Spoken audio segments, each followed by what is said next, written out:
আমাদের বাস্তব জীবনে সবাই কিন্তু সময়কে ঠিকমতো কিন্তু কাজে লাগাতে পারে না।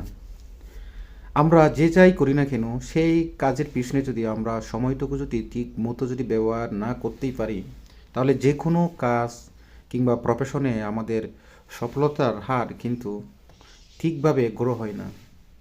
এই জন্য আমাদের সময়কে সঠিকভাবে কাজে লাগানোর জন্য সবাইকে আসলে নিজস্ব প্ল্যানিং অনুযায়ী কিছু পদক্ষেপ নিতে হয়। কারণ সময়কে যদি আমরা ঠিকমতো কাজে লাগাতে না পারি, তাহলে এর ব্যর্থতার দায়ভার কিন্তু আমাদেরকেই ব্যক্তি জীবনে নিতে হয়। এজন্য সময়কে কাজে লাগানোর জন্য আমাদের প্রাণপণ চেষ্টা করা উচিত। সময়কে কাজে লাগাতে পারি না বা সময়কে যথাযথভাবে আমরা ব্যবহার করতে পারি না, তার পিছনে বেশ কয়েকটি কারণ আমরা নির্ধারণ করতে পারি। এক নাম্বার হলো নির্দিষ্ট কোনো লক্ষ্য না থাকা, অর্থাৎ আমরা কি করতে চাই, কেন করতে চাই, এই বিষয়গুলো যদি আমাদের নিজেদের মধ্যে যদি ধারণা না থাকে, তাহলে যে কোনো কাজ কিংবা কর্মে আমাদের সফলতা লাভ করা কিন্তু কঠিন হয়ে যায়। দুই নম্বর হলো অভ্যেস এবং শৃঙ্খলার অভাব। আমরা জানি যে কোনো কাজ করতে গেলে আমাদের নির্দিষ্ট শৃঙ্খলা এবং অভ্যেসের মধ্য দিয়ে আমাদের জীবনটা পরিচালনা করতে হয়।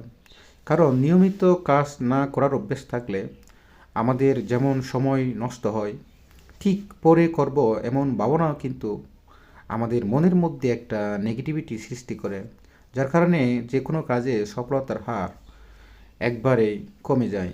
তিন নম্বর হলো মনোযোগের ঘাটতি। আমরা অনেক সময় আমাদের দৈনন্দিন জীবনে মোবাইল, সোশ্যাল মিডিয়া, গেম, এসব ক্ষেত্রে কিন্তু আমরা মনোযোগ দিই। কিন্তু এসব বিষয়গুলোতে যখন আপনি মনোযোগ দিবেন, তখন কিন্তু আপনার মন এক জায়গায় কিন্তু লিমিট হয়ে যায়। সুতরাং অন্যান্য কাজের জন্য আমাদের যে সময় বরাদ্দ রাখা দরকার, সেটা আমরা অবচেতন মনে কিন্তু হারিয়ে ফেলি। চার নম্বর হলো ভয় এবং আত্মবিশ্বাসের অভাব।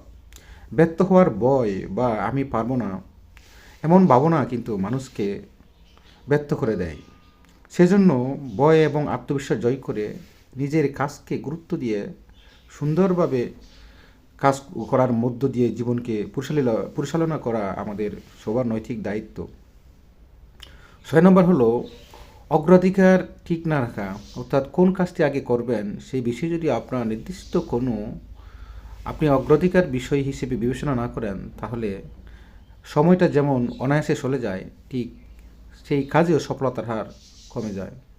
সাত নম্বর হলো শক্তি এবং মানসিক অবস্থার প্রভাব।